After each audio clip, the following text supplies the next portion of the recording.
I stood frozen in the doorway of what everyone believed was Derek's luxury downtown apartment, watching him toss the keys at my feet like I was some hired servant. His voice dripped with cruel satisfaction as he announced his ultimatum: 2 hours to deep clean every surface in this 3,000 square foot penthouse, or pack my belongings and disappear from his life forever. Craig, Marcus, and James, his wealthy business associates, erupted in laughter from their positions on the Italian leather sectional crystal whiskey glasses, catching the afternoon sunlight streaming through floor-to-ceiling windows. Derek's smugness radiated across the room as he declared, I was completely financially dependent on him and had absolutely nowhere else to turn. My face burned with humiliation as I bent to retrieve those keys, their mocking voices echoing off the marble floors, while they celebrated my apparent powerlessness and desperation.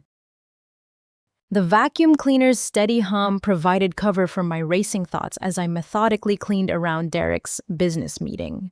Craig was discussing a $12 million merger between two pharmaceutical companies, his voice carrying the casual arrogance of someone who moved money like chess pieces. Marcus interrupted frequently with updates about his latest software startup, bragging about securing $15 million in venture capital funding just last week.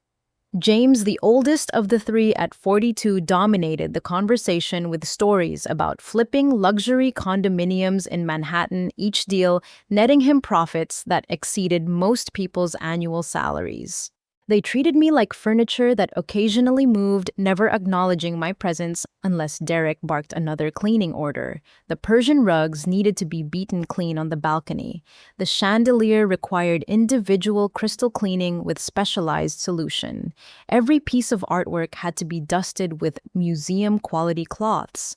I performed each task with mechanical precision while my mind wandered to places they could never imagine. 6 months ago, I had been Loretta Hayes' senior associate at Brennan Walsh and Associates, one of Washington's most prestigious corporate law firms. My father's sudden heart attack had shattered my world, leaving me emotionally devastated and desperate for something different. Derek had appeared at a legal conference in Baltimore like an answer to unspoken prayers, charming and attentive during my period of overwhelming grief. When he suggested I move in with him while taking time to heal, it seemed like exactly the sanctuary I needed. What Derek didn't understand was that I had never stopped being a lawyer. During those early weeks, when he assumed I was simply another heartbroken woman seeking financial security, I had been quietly protecting myself with the tools of my profession. Every document he signed, every lease, he thought he was securing, every business paper he believed established his ownership, I had carefully crafted to ensure my legal protection. Derek ordered me to scrub the bathroom tiles with a toothbrush, his friends cackling as he demonstrated his complete control over my daily existence. Marcus made crude jokes about keeping women properly trained, while Craig suggested Derek should upgrade to someone who brought actual value to the relationship, instead of just desperate neediness. James nodded approvingly, sharing his own philosophy about maintaining proper hierarchy in romantic partnerships. I knelt on the cold marble bathroom floor, scrubbing grout lines while listening to their casual discussion of human beings as commodities. Derek deliberately knocked over his wine glass on the freshly mopped kitchen floor, pointing at the spreading red stain with theatrical frustration. He demanded I clean it immediately, then mop the entire kitchen again to ensure no sticky residue remained. The home office required particular attention according to Derek's detailed instructions. Every book had to be removed from shelves, dusted, and replaced in perfect alphabetical order. His desk needed complete organization with all papers filed according to his elaborate system. The filing cabinets required thorough cleaning inside and out, with each folder examined to ensure nothing had been misplaced during previous organizing sessions. As I worked through his filing system, my fingers touched the documents I had prepared months earlier. Hidden among his business papers were meticulously crafted legal instruments that he had signed without careful examination. The apartment lease listed me as primary tenant with Derek, designated as authorized occupant. The building deed transferred through a complex series of legal maneuvers during our early relationship showed my name as sole owner. His consulting company's incorporation papers, which he had rushed to sign during a profitable period, established me as majority shareholder and chief executive officer. These weren't accidents or oversights. Every document represented careful legal planning designed to protect me from exactly the situation Derek was attempting to create today. My father had taught me that love required trust, but survival demanded preparation. During happier times with Derek, when I believed our relationship might lead to marriage, I had used my legal expertise to ensure that any shared assets would remain under my control until proper marriage certificates and legal commitments were established. The irony was devastating and perfect.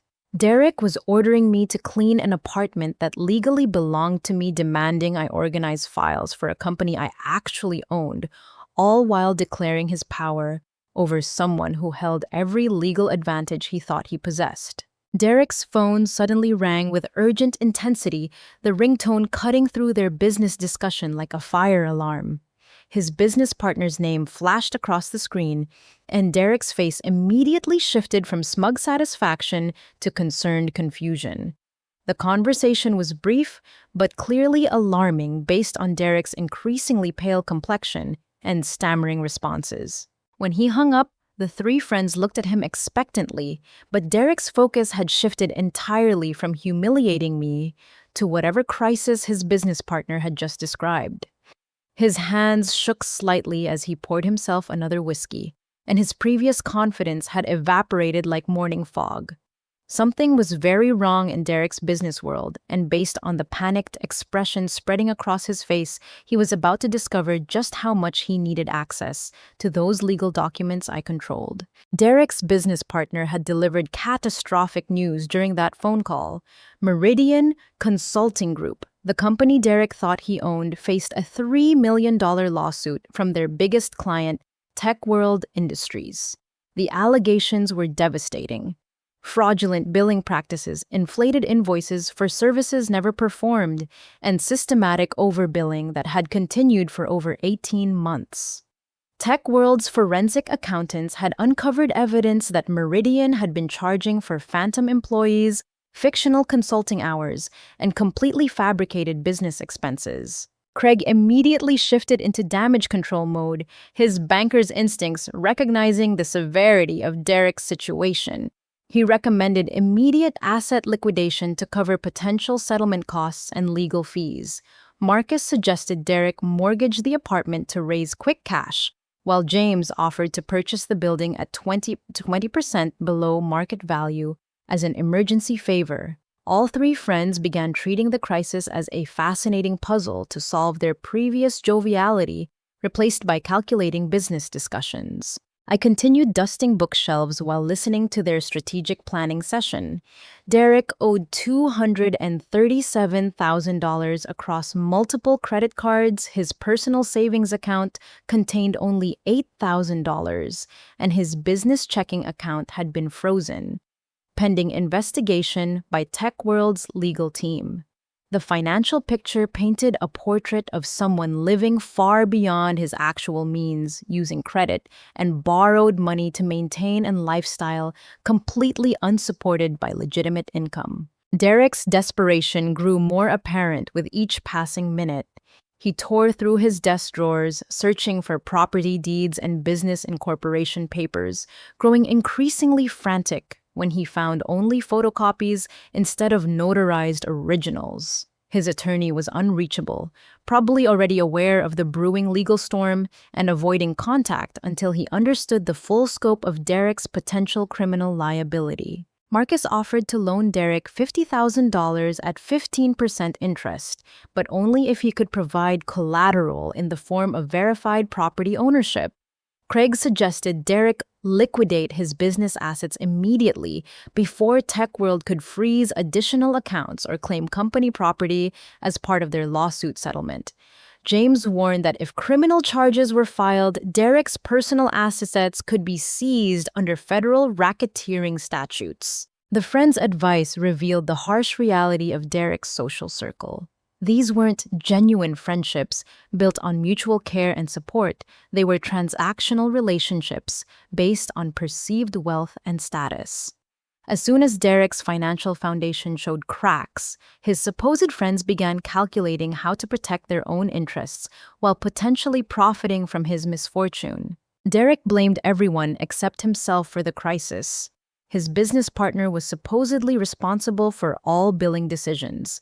Tech World was trying to escape paying legitimate invoices by manufacturing fraud allegations. His attorney was incompetent for not anticipating potential client dissatisfaction.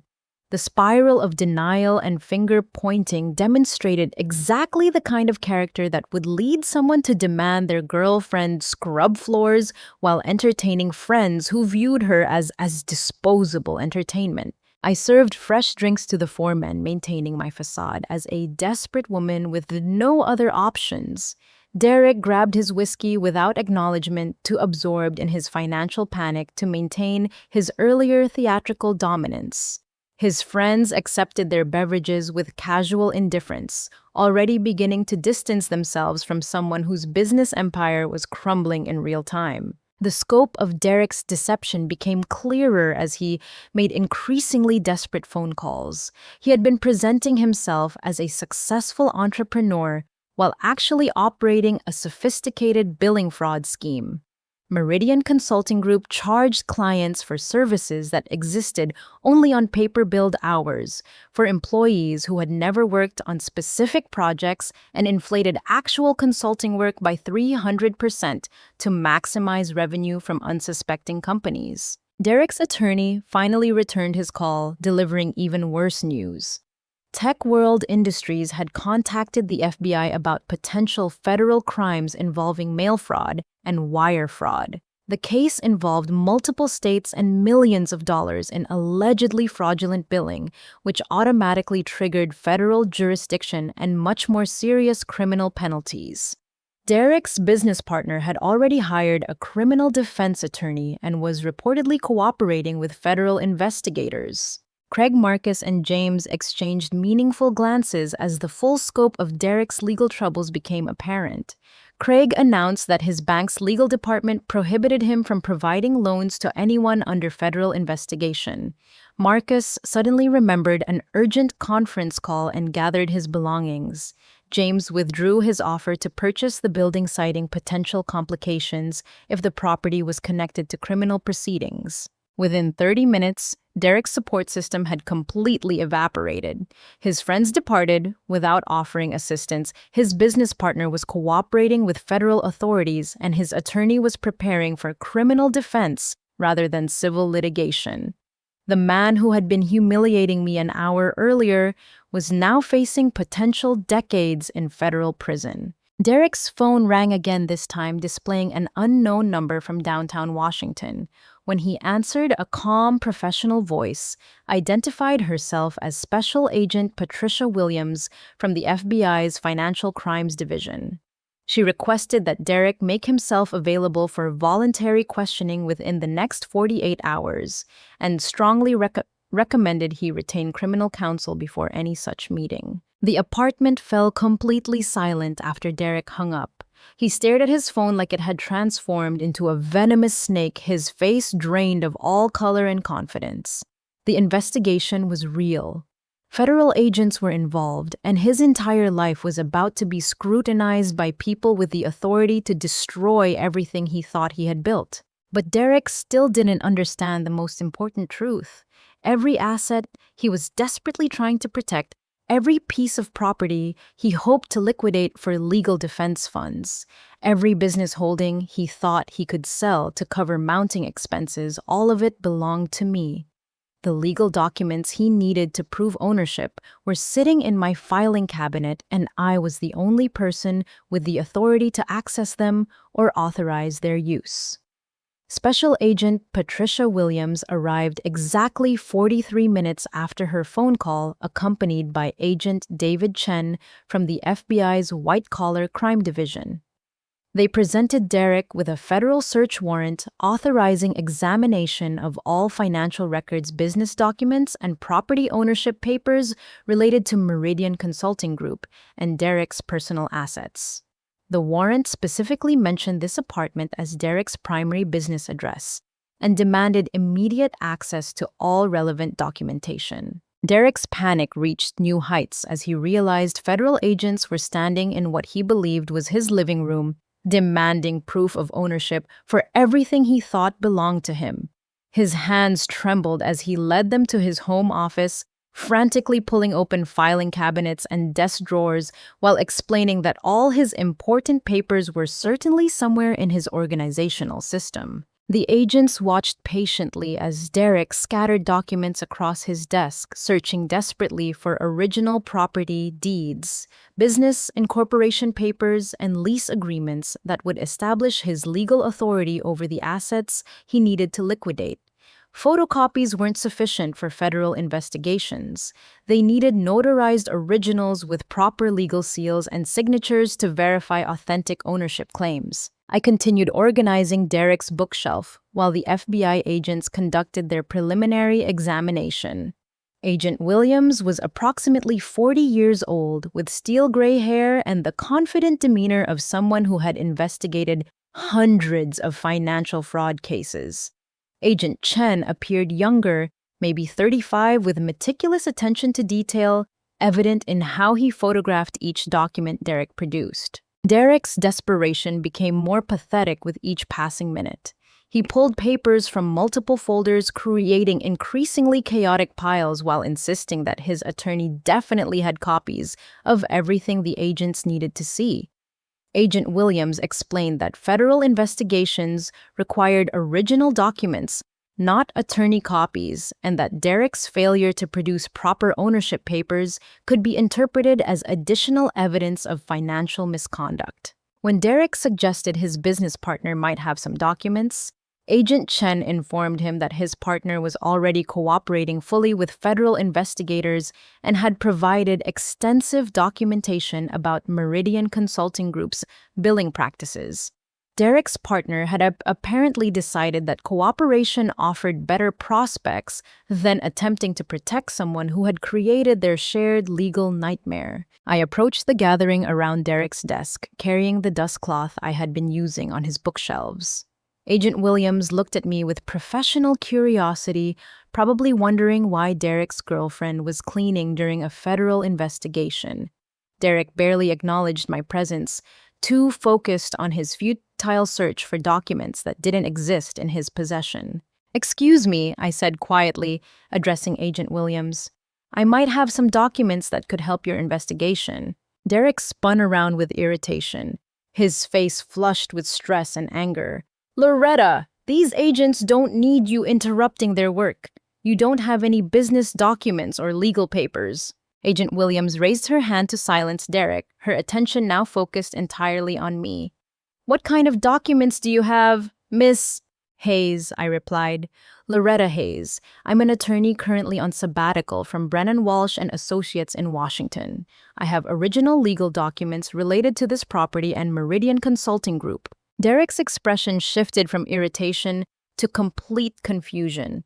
During our 8 months together, he had never asked about my professional background, assuming I was simply another woman seeking financial security from a successful man. His friends had reinforced this assumption, treating me like someone whose opinions and expertise were irrelevant to serious business discussions. Agent Chen produced a small notebook and pen. "What's your relationship to Mr. Hoffman and his business operations?" "I've been living here for 6 months," I explained. "During that time, I've maintained legal documentation for shared assets and business relationships, as is standard practice in my profession." I walked to the bedroom closet and retrieved a locked file cabinet that Derek had never noticed during our entire relationship. It was black metal, approximately 3 feet tall, with a professional-grade lock that required 2 keys for access. Derek stared at it with growing alarm, clearly having no idea it existed in what he thought was his apartment. Agent Williams watched with interest as I opened the cabinet with keys from my keychain. Inside were dozens of manila folders, each labeled with precise legal terminology and organized according to the filing system I had learned during law school. Every document was protected by clear plastic sleeves and arranged chronologically by date and subject matter. I spread the first set of documents across Derek's dining table. The apartment lease signed 6 months earlier listed me as primary tenant with Derek designated as authorized occupant. The building deed transferred through a carefully structured legal transaction showed my name as sole owner. Meridian Consulting Group's incorporation papers, which Derek had signed during what he thought was a routine business formality, established me as majority shareholder and chief executive officer. Derek's face went completely white as he stared at his own signature on documents that gave me legal authority over everything he thought belonged to him. Agent Williams examined each paper, carefully noting the official seals, notarized signatures, and proper legal language that established clear ownership and authority. "Mr. Hoffman," Agent Chen said, looking up from the incorporation papers, "according to these documents, you're listed as a minority shareholder and employee of Meridian Consulting Group, not the owner. Ms. Hayes is identified as the primary decision-maker for all business operations." Derek grabbed the papers from Agent Chen's hands, studying his own signature with disbelief and growing panic. "This is impossible. I created this company. I signed the lease for this apartment. These documents must be forgeries or mistakes." Agent Williams produced a magnifying glass from her briefcase and examined the signatures and notary seals. "These appear authentic, Mr. Hoffman. The paper stock ink composition and notarization all suggest genuine legal documents prepared by qualified professionals." I retrieved additional folders from my filing cabinet. Bank account signature cards showed my name as primary account holder for both Meridian's business accounts and the personal accounts Derek thought he controlled. Insurance policies for the apartment, Derek's car and business liability coverage all listed me as policyholder and beneficiary. Even Derek's consulting contracts with clients had been structured to flow through my legal authority as company owner. Derek's phone rang with another urgent call, this time from his business partner, calling from federal custody. Through the speaker, his partner's voice was strained and desperate as he explained that federal agents had frozen all business accounts and were demanding immediate access to company ownership documents. His partner needed Derek to prove legal authority over Meridian's assets within 24 hours or face additional charges for obstruction of justice. But Derek couldn't prove ownership because he had never actually owned anything. Every signature he thought established his control had actually transferred legal authority to me. His attempts to build a business empire had instead created an elaborate legal structure that left him powerless and exposed to criminal liability for actions taken in my name. Agent Williams closed her notebook and looked directly at Derek. "Mr. Hoffman, you're going to need to accompany us to federal headquarters for questioning about your role in Meridian Consulting Group's business operations. Based on these ownership documents, it appears you may have been operating without proper legal authority." Derek's world had completely collapsed in the span of 2 hours. The man who had thrown keys at my feet and demanded I scrub his floors was about to be arrested for crimes committed while using assets that legally belonged to me. His humiliation tactics had backfired spectacularly, revealing his complete powerlessness in a situation where I held every legal advantage. As Agent Chen gathered the documents for evidence, Derek's phone buzzed with a text message from an unknown number. His face went even paler as he read the message, his hands shaking so violently he could barely hold the phone steady.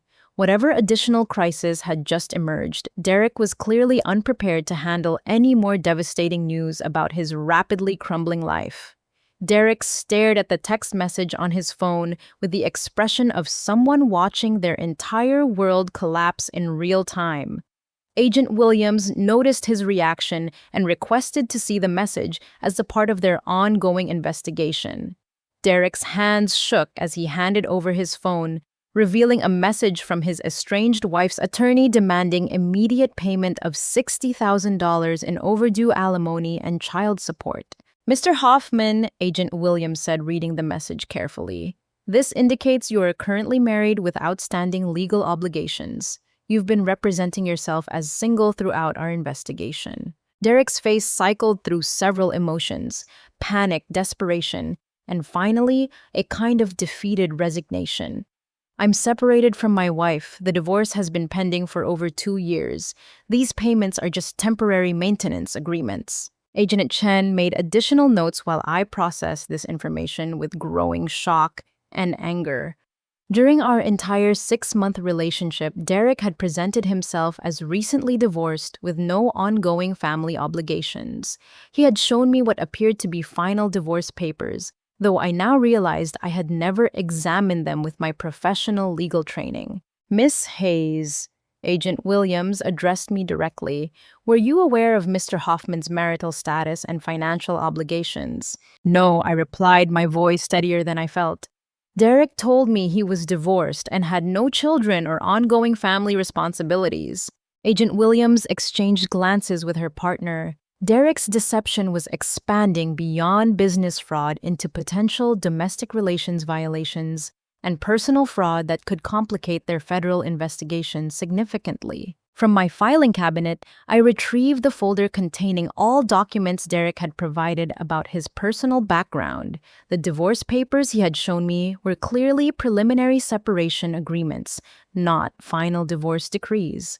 Child support documentation indicated ongoing monthly obligations of $2,500, which Derek had never mentioned during any of our financial discussions. Derek's business partner called again from federal custody, his voice increasingly desperate through the phone speaker.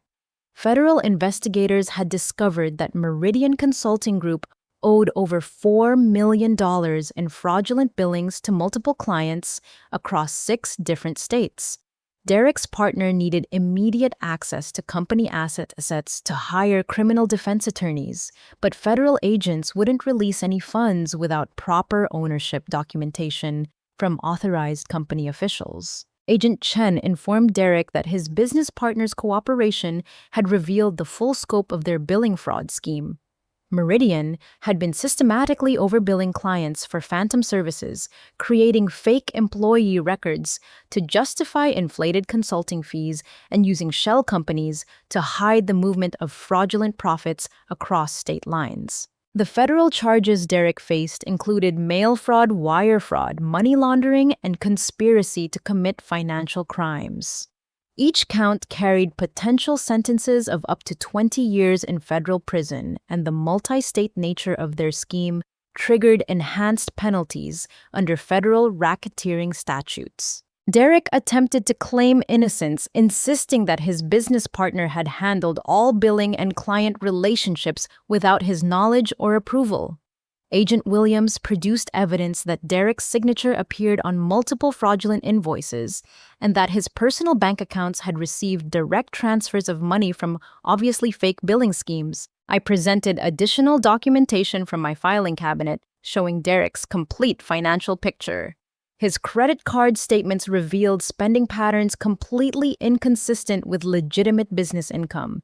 He owed money to 17 different creditors, had missed multiple loan payments on his car and personal expenses, and had been using cash advances from one credit card to make minimum payments on others. The apartment where Derek had been humiliating me was actually being paid for entirely through my inheritance from my father's estate. Derek contributed nothing to our living expenses while maintaining the pretense that he was financially supporting me through his business success.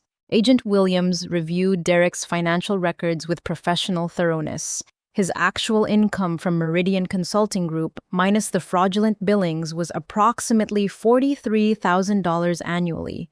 His lifestyle expenses, including this luxury apartment, expensive car payments, entertainment costs, and the money he had been spending on his friends, totaled over $200,000 per year. Derek had been living a completely fabricated existence, using my money for his personal expenses while stealing from clients to fund his business operations and using credit cards to cover the gaps between his fictional prosperity and financial reality.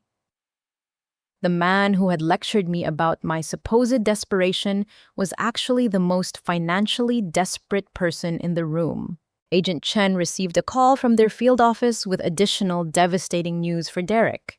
Federal investigators had identified 3 other women across different states who had similar relationships with Derek, involving questionable asset transfers and financial manipulation. Rachel Martinez in Phoenix, Jennifer Walsh in Denver, and Amanda Foster in Seattle had all reported suspicious financial activities involving a man matching Derek's description and business practices. The pattern was becoming clear.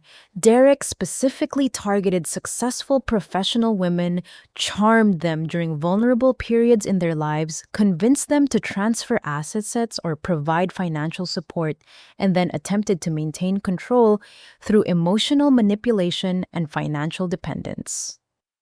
What he hadn't expected was encountering someone with the legal expertise to protect herself while documenting his criminal activities. Agent Williams informed Derek that he was now the subject of a federal task force investigation spanning multiple states and involving potential victims in at least 4 different jurisdictions.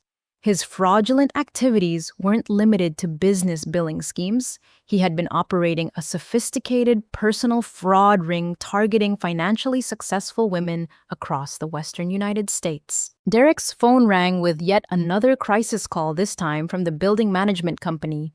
They were implementing immediate eviction proceedings due to non-payment of rent for the past 3 months. Derek had been telling me that rent was automatically deducted from his business accounts, when actually he had been avoiding all housing expenses while I unknowingly covered our living costs through legal arrangements I had established months earlier. Agent Chen handcuffed Derek as he attempted to argue with the building management representative. Federal agents had enough evidence to arrest him immediately on multiple felony charges, and his lies were continuing to unravel faster than he could create new deceptions. As Derek was led toward the apartment door in handcuffs, he turned back to me with one final attempt at manipulation. "Loretta, you know I love you. This is all just a misunderstanding. Don't let them destroy what we have together." Agent Williams paused the arrest procedure to give me an opportunity to respond. Derek's face showed desperate hope that his emotional manipulation might still preserve some control over his completely compromised situation. But I had spent 6 months watching Derek treat me as his personal servant while lying about every significant aspect of his life.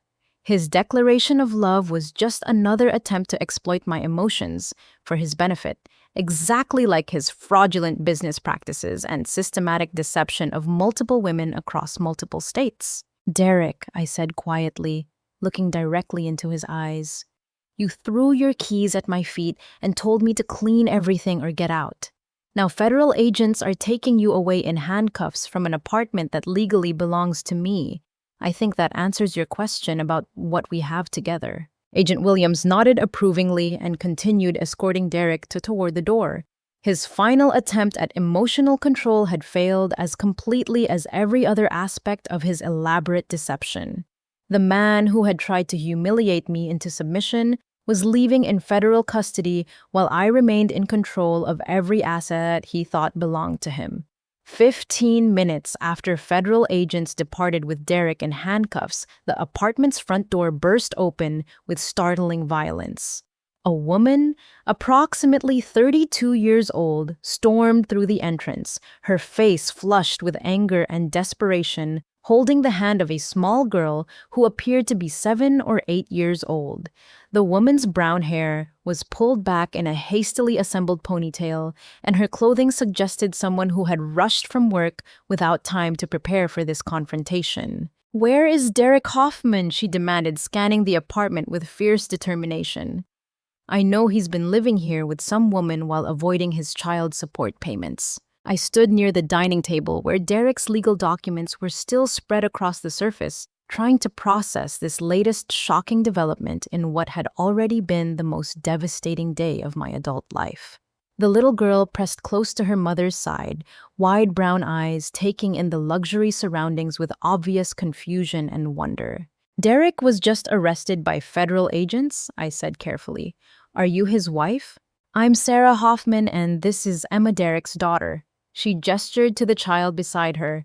Derek has been lying to family court about his income and living situation while our daughter needs medical care he refuses to pay for. Emma looked up at me with innocent curiosity, apparently accustomed to adult conversations about money and legal problems that no child should have to understand. Her mother's protective stance and exhausted expression told a story of months or years struggling with Derek's irresponsibility and legal obligations. Sarah's gaze fell on the legal documents scattered across my dining table. She approached them cautiously, reading the letterhead and official seals with growing interest. These look like property ownership papers and business documents. Derek has been telling family court that he doesn't own any significant assets. I introduced myself as Loretta Hayes and explained my profession, my relationship with Derek, and the federal investigation that had just concluded with his arrest. Sarah listened with a mixture of satisfaction and growing anger as she realized the scope of Derek's deception extended far beyond their family situation. Derek told me he was divorced, I continued. He showed me separation papers and claimed he had no children or ongoing family obligations. Sarah's laugh contained no humor whatsoever. Derek has never filed for divorce. We've been separated for 8 months, but he keeps promising to complete the paperwork after he resolves his business problems. Meanwhile, Emma needs surgery for a chronic kidney condition, and Derek stopped paying health insurance premiums 6 months ago. Emma tugged on her mother's jacket and whispered something that made Sarah's expression soften momentarily. She knelt to her daughter's eye level and spoke quietly about waiting in the living room while the adults discussed important matters. Emma settled onto the leather sectional with a small tablet, wearing headphones to block out conversations she had probably heard too many variations of already. Sarah returned to examining the legal documents on my table, her expression growing more astounded with each paper she reviewed. Derek has been telling family court that he's struggling financially and can barely afford basic child support payments. But according to these documents, he's been living in a luxury apartment and running a business worth hundreds of thousands of dollars. I explained the federal investigation's findings about Derek's fraudulent billing practices and systematic financial crimes. Sarah's reaction was complex relief that Derek's lies were finally being exposed, but growing panic about how his criminal charges might affect Emma's medical care and their family's financial recovery. Emma's surgery is scheduled for next Tuesday, Sarah said, her voice breaking slightly. The hospital requires payment guarantees of over $100,000, and Derek's insurance cancellation left us completely unprotected. I've been working double shifts as a substitute teacher, but that barely covers our basic living expenses. The scope of Derek's cruelty became even more apparent. He had been living in luxury while his own daughter faced potential health complications due to his refusal to maintain basic insurance coverage. Sarah worked minimum wage jobs to support Emma's daily needs, while Derek spent money on expensive dinners with business associates who treated people like entertainment. Sarah produced a manila folder from her oversized purse containing private investigator reports, financial records, and legal correspondence related to Derek's family obligations. The private investigator had been tracking Derek for 3 months, documenting his living situation and spending patterns to support Sarah's motion for increased child support. Derek owes over $200,000 in unpaid child support and spousal maintenance, Sarah explained. He's been hiding assets through shell companies and fake business arrangements to avoid family court enforcement actions. I studied Sarah's documentation with my legal training, recognizing sophisticated asset concealment strategies that required professional assistance to implement effectively. Derek hadn't been simply avoiding responsibilities, he had been operating an elaborate system designed to hide marital property from family court jurisdiction. The private investigator's report contained photographs of Derek dining at expensive restaurants, driving luxury vehicles, and attending costly entertainment events while claiming financial hardship in family court. The evidence painted a clear picture of systematic deception designed to avoid supporting his own child's basic needs. Sarah's phone rang with a call from Emma's pediatric surgeon, Dr. Elizabeth Morrison, from Children's Hospital. The conversation was brief but clearly urgent.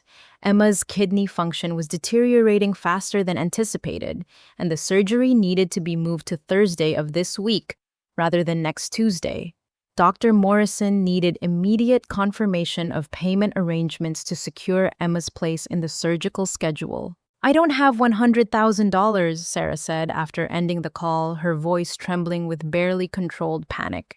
"Derek's insurance cancellation left Emma unprotected, and I've already exhausted every loan option available to someone with my income level." Emma looked up from her tablet with concern, apparently recognizing the stress in her mother's voice even through her headphones. At 7 years old, she had already learned to monitor adult emotions for signs that might affect her stability and security. I examined Sarah's legal documents more carefully, using my professional expertise to understand Derek's asset concealment scheme. He had been transferring marital property through a series of business arrangements designed to place assets beyond family court's enforcement authority. The strategy was sophisticated enough to require legal assistance, suggesting Derek had been planning his financial escape for much longer than Sarah realized. "Sarah," I said, setting down the private investigator's report, "Derek has been systematically hiding assets that legally belong to your family, but those assets are actually under my legal control now, and I can help you recover what Emma needs for her medical care." Sarah stared at me with confusion and desperate hope. "What do you mean?" I spread my legal documents across the table again, explaining how Derek's attempt to use me for financial security had actually transferred control of his hidden assets to someone with the professional knowledge to ensure proper legal accountability. The apartment Derek thought he controlled, the business he believed he owned, and the financial resources he had been hiding from family court, all of it was now legally accessible for Emma's medical needs. Sarah's eyes filled with tears as she began to understand that Derek's elaborate deception had finally backfired completely. His attempt to avoid family responsibilities had placed all his hidden assets under the control of someone who understood both legal accountability and moral obligation to protect children from their parents' criminal choices. Emma approached us quietly, her small face showing concern for her mother's emotional state. "Mommy, why are you crying? Is the nice lady going to help with my surgery?" Sarah gathered Emma into a protective hug while looking at me with gratitude and amazement.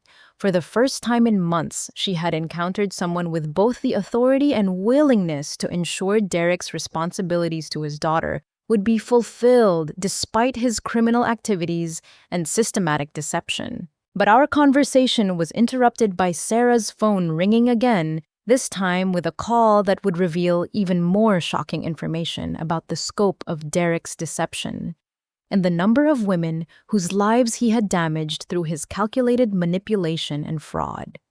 Sarah's phone displayed a call from Detective Lisa Rodriguez with the Phoenix Police Department's Financial Crimes Unit.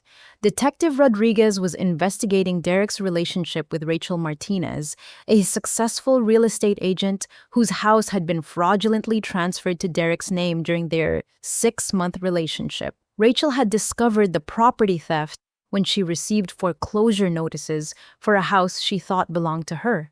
"Mrs. Hoffman," Detective Rodriguez said through the speaker, "we've been coordinating with federal investigators about Derek's activities across multiple states. Your husband appears to be connected to a pattern of financial fraud targeting professional women in at least 4 different cities." I listened with growing understanding as Detective Rodriguez described Derek's systematic approach to financial manipulation. He would identify successful women during vulnerable periods of their lives, establish romantic relationships designed to gain access to their assets, and then use sophisticated legal maneuvers to transfer property ownership to himself or shell companies he controlled. Rachel Martinez in Phoenix had lost her house and business savings to Derek's scheme. Jennifer Walsh in Denver discovered that Derek had emptied her business checking account and destroyed her credit score through unauthorized loan applications. Amanda Foster in Seattle found her investment portfolio liquidated and transferred to offshore accounts. Derek controlled through fake business partnerships. Sarah's face reflected horror and recognition as she realized Derek's pattern of targeting and destroying women's financial lives extended far beyond his treatment of our family. Her private investigator had been documenting similar activities but hadn't understood the interstate scope of Derek's criminal enterprise. Detective Rodriguez requested that Sarah and I participate in a coordinated investigation involving law enforcement agencies from multiple states. Derek's arrest in Washington had triggered a comprehensive examination of his activities across the western United States, and additional victims were being identified through financial records seized during federal raids. I volunteered my legal expertise to help coordinate the multi-state investigation, while Sarah offered to share her private investigator's documentation about Derek's asset concealment strategies. Emma sat quietly nearby, absorbed in her tablet, but occasionally glancing toward her mother with the intuitive awareness children develop when their stability depends on understanding adult problems. Within 2 hours, we were connected via video conference with Rachel, Jennifer, and Amanda, the 3 other women whose lives Derek had devastated through his calculated fraud schemes. Rachel appeared professional and determined, despite having lost her house to Derek's property theft. Jennifer's anger was palpable as she described watching her business collapse due to Derek's financial sabotage. Amanda spoke quietly about the months of therapy she needed after discovering Derek's complete deception about his identity and intentions. Derek targeted each of us during vulnerable periods, Rachel observed. I was recovering from my father's death when he approached me at a real estate conference. He knew exactly when to offer support and when to suggest financial arrangements that seemed protective but actually transferred control to him. Jennifer nodded in agreement. My business partner had just died in a car accident, and I was emotionally devastated while trying to manage our company alone. Derek presented himself as an experienced business consultant who could help me navigate the transition. Instead, he systematically stole everything I had built. Amanda's experience was particularly disturbing. Derek researched my background extensively before approaching me. He knew about my recent divorce, my financial settlement, and my plans to relocate to Seattle. He crafted his entire personality to match what I needed during that vulnerable period, then used my trust to gain access to assets I thought were legally protected. The pattern was clear and sophisticated. Derek didn't randomly target women. He conducted research to identify successful professionals going through emotional or financial transitions that made them susceptible to manipulation.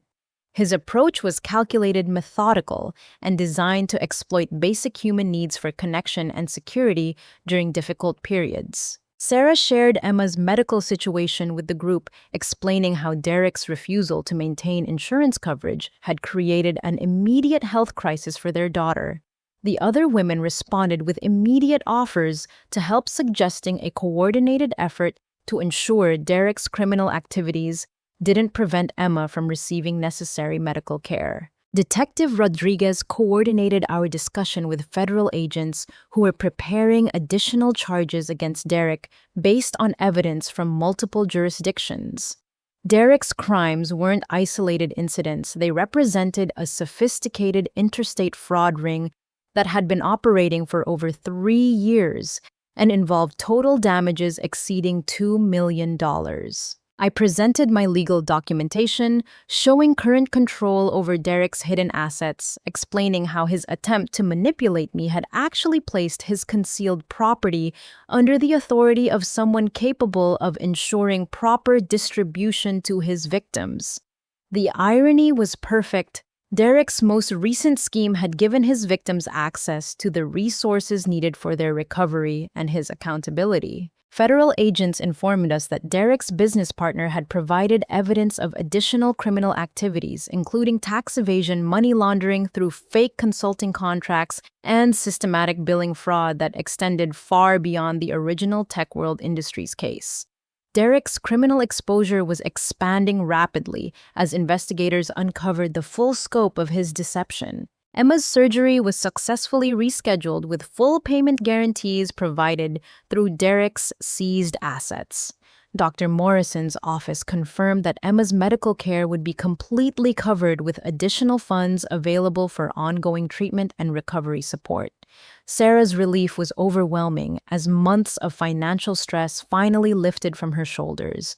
Derek's criminal defense attorney arranged a video call from federal detention, allowing Derek one final attempt to manipulate the women whose lives he had damaged. His approach was predictably self-serving. He claimed to love each woman genuinely while insisting that his criminal activities were justified by business pressures and financial obligations beyond his control. Rachel interrupted Derek's manipulation attempt. "Derek, you stole my house and destroyed my business. Your feelings are irrelevant compared to the legal consequences you're going to face for fraud and theft." Jennifer was more direct. "Derek, you're a criminal who targeted vulnerable women for financial exploitation. Your arrest is the best thing that could have happened for all of us." Amanda simply hung up on the call, having already completed her emotional healing process and having no interest in providing Derek with additional opportunities for manipulation. Sarah addressed Derek directly about Emma's medical needs. "Derek, your daughter is having surgery this week to save her kidney function. You tried to avoid paying for her health insurance while spending our money on luxury apartments and expensive entertainment.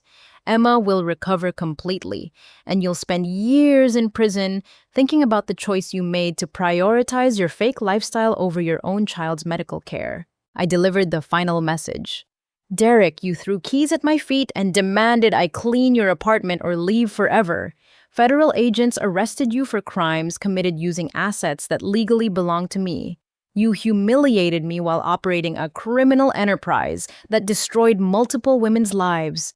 Your manipulation failed completely, and now you'll face the consequences for everything you've done." Derek's video call ended with him in his federal detention cell, facing multiple felony charges, civil lawsuits from his victims, and the complete collapse of his elaborate deception.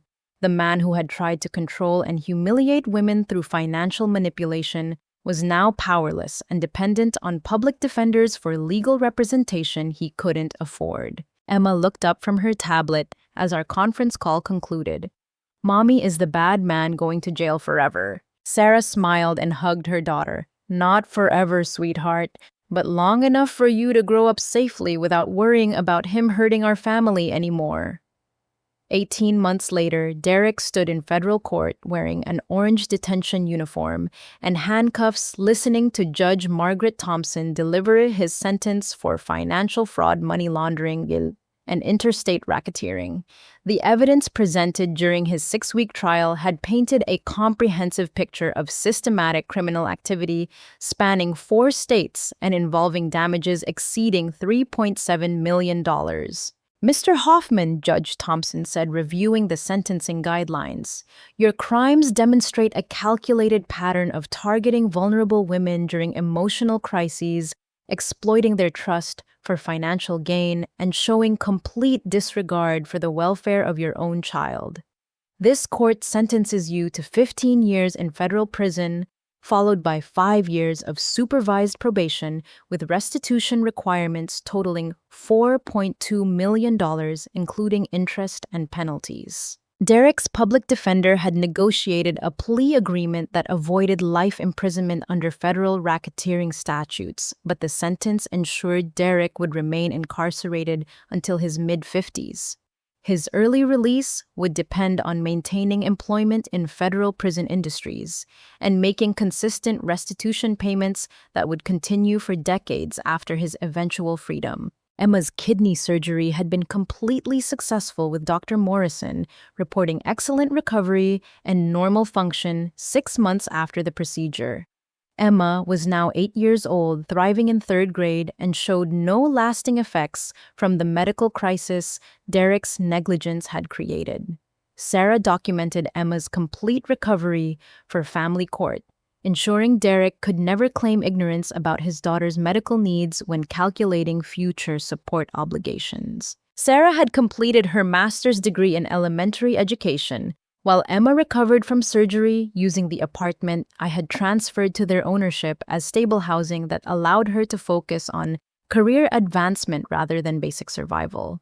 The luxury downtown penthouse provided rental income that supported their improved lifestyle while Sarah built her teaching career. Loretta, Sarah said during our monthly coffee meeting, "Emma asked me yesterday if she should write to Derek in prison. I told her that was her choice, but that she didn't owe him any communication after he chose to abandon her medical needs for his criminal activities." Emma had decided against contacting Derek, choosing instead to focus on positive relationships with Sarah's new boyfriend, Michael, a pediatric nurse, who had met Emma during her surgery recovery.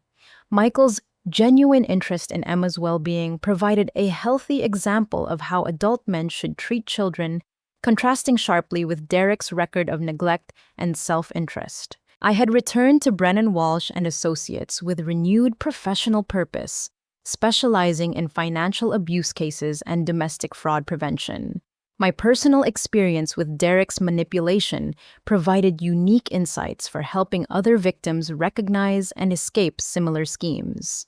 The law firm established a pro bono clinic specifically for women recovering from financial abuse, using my inherited funds to provide comprehensive legal services at no cost to clients. Rachel Martinez had rebuilt her real estate business in Phoenix, using her experience with Derek's property theft to help other women protect their assets during relationship transitions. Her business now specialized in legal consultation for women buying property or making major financial decisions, ensuring they understood their rights and protections under Arizona law. Jennifer Walsh had reconstructed her business consulting firm in Denver, implementing security measures that prevented unauthorized access to company accounts and client information. Her experience with Derek's financial sabotage led to development of consultation services, helping businesses protect themselves from internal fraud and unauthorized financial manipulation. Amanda Foster had relocated to Portland and started a nonprofit organization providing financial education and legal support for women recovering from romantic fraud schemes. Her organization worked closely with law enforcement agencies to identify and prosecute perpetrators while offering comprehensive recovery services for victims. Our informal network of Derek's victims had evolved into a formal support organization with chapters in 6 states providing resources for women who suspected financial manipulation in their relationships. We offered legal consultation, emotional support, and practical assistance for documenting suspicious activities and protecting assets during relationship transitions. Detective Rodriguez coordinated our ongoing cooperation with federal investigators who had identified 12 additional women across 8 states who had similar experiences with financial manipulation by men using Derek's targeting strategies. The investigation had expanded beyond Derek's individual crimes to examine organized networks of fraud perpetrators who specifically targeted professional women during vulnerable life transitions. Emma's perspective on the entire experience was remarkably mature for someone her age.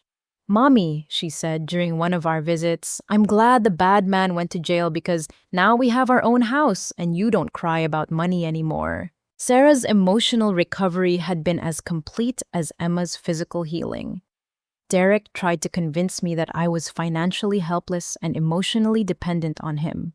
Learning about his criminal activities and systematic deception actually freed me from wondering whether I had somehow contributed to our relationship problems. He wasn't a man struggling with personal issues, he was a criminal who targeted our family for financial exploitation. Derek's prison experience was reportedly difficult according to updates from federal corrections officials. His cellmates showed little sympathy for someone who had abandoned his own child's medical needs while stealing from women who had trusted him. His prison job in the laundry facility paid 47 cents per hour, with most of his earnings automatically deducted for victim restitution payments. His former friends, Craig, Marcus, and James, had testified against him during federal trial proceedings, distancing themselves completely from association with his criminal activities. Their testimony revealed that Derek's business discussions had included casual mentions of manipulating women for financial gain, which they had dismissed as exaggerated bragging rather than descriptions of actual criminal schemes. Derek's business partner received a lighter sentence of 7 years in federal prison after providing extensive cooperation with prosecutors, including testimony about Derek's leadership role in developing their billing fraud strategies and his casual attitude toward stealing from clients who trusted their professional services. Meridian Consulting Group was dissolved entirely, with all assets distributed to clients who had been defrauded through their billing schemes. Tech World Industries received complete restitution plus punitive damages, while other affected companies shared in the distribution of recovered assets. Derek's criminal activities had destroyed any possibility of legitimate business operations in the consulting industry. My father's memory provided daily inspiration for my work, helping other women avoid Derek's type of manipulation. His advice about protecting yourself financially while maintaining the ability to help others had literally saved my life and provided resources for Emma's medical care. The inheritance he left me had grown into a foundation that would protect women for generations beyond my own lifetime. 2 years after Derek's sentencing, I received a wedding invitation from Sarah, who was marrying Michael in a small ceremony focused on family and close friends. Emma would serve as maid of honor, wearing a dress she had chosen specifically because it matched the flowers in the bouquet she planned to carry, while walking her mother down the aisle. Loretta, Sarah wrote in the invitation's personal note, "Emma wants you to know that you're the person who taught her that strong women protect each other. Michael says he's grateful that Derek's criminal behavior brought you into our lives, because now Emma has an example of how professional women can use their knowledge to help families in crisis." Emma had indeed learned lasting lessons about strength, protection, and accountability. At 9 years old, she was confident, academically successful, and secure in relationships built on honesty rather than manipulation. Her recovery from Derek's neglect was complete, and her future was unlimited by his criminal choices. Derek would remain in federal prison until Emma graduated from high school, ensuring her childhood and adolescence would be completely protected from his manipulative influence. His restitution obligations would continue through Emma's college years and beyond, providing ongoing financial accountability for the damage he had caused to her medical care and family stability. The legal precedents established through Derek's prosecution had strengthened federal enforcement against interstate financial fraud targeting intimate partners. Prosecutors now had enhanced tools for investigating and prosecuting criminals who used romantic relationships to facilitate systematic financial crimes across state boundaries. My work helping other women had revealed that Derek's targeting strategies were more common than anyone had realized. Professional women experiencing life transitions needed specific legal protections and awareness of manipulation tactics designed to exploit their success and vulnerability during difficult periods. As I reflected on the complete arc of Derek's rise and fall, the justice felt both thorough and appropriate. He had attempted to humiliate me into submission while operating criminal enterprises that damaged multiple women's lives. His arrest, prosecution, and imprisonment ensured that his victims received restitution, while his future choices would be limited by the consequences of his past criminal behavior. Emma's recovery and Sarah's educational success proved that Derek's criminal activities had failed to achieve their intended goals. The women he targeted had not only survived his manipulation, but had built stronger, more secure lives, despite his attempts to destroy their financial independence and emotional stability. Derek's prison sentence would serve as a warning to other criminals who might consider targeting professional women through romantic fraud schemes. His complete loss of freedom and financial resources demonstrated that such crimes carried severe consequences that would affect perpetrators for decades rather than providing the quick financial gains they sought through exploitation. The apartment where Derek had thrown keys at my feet and demanded I scrub floors or leave forever now served as stable housing for his daughter and ex-wife, ensuring Emma's medical needs and educational opportunities would be fully supported throughout her childhood and adolescence. Derek's attempt to demonstrate power through humiliation had ultimately transferred resources to the people who deserved protection from his criminal choices. The most satisfying aspect of Derek's downfall was its completeness. His criminal activities, systematic deception, and casual cruelty toward everyone who trusted him had resulted in total loss of freedom, respect, financial resources, and social relationships. He would spend his remaining productive years in federal custody, working for minimum wages while contemplating the consequences of choosing criminal manipulation over honest relationships and legitimate business practices. For those of us who had survived Derek's targeting and manipulation, his imprisonment provided closure and security that allowed us to focus entirely on building positive lives without concern for his continued criminal activities.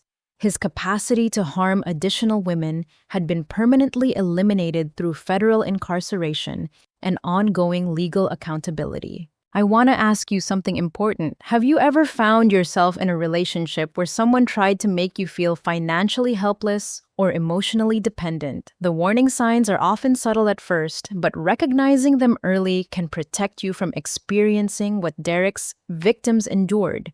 Please share your thoughts and experiences in the comments below, and don't forget to like this video if it helped you understand these important warning signs. If you know someone who might benefit from hearing this story, please share it with them. Subscribe to our channel for more stories about overcoming manipulation and finding justice when people try to take advantage of your trust and success. Your support helps us continue sharing these important messages about recognizing and surviving financial abuse. Thank you for listening to my story about how Derek's attempt to humiliate and control me ultimately led to his complete downfall and justice for all his victims.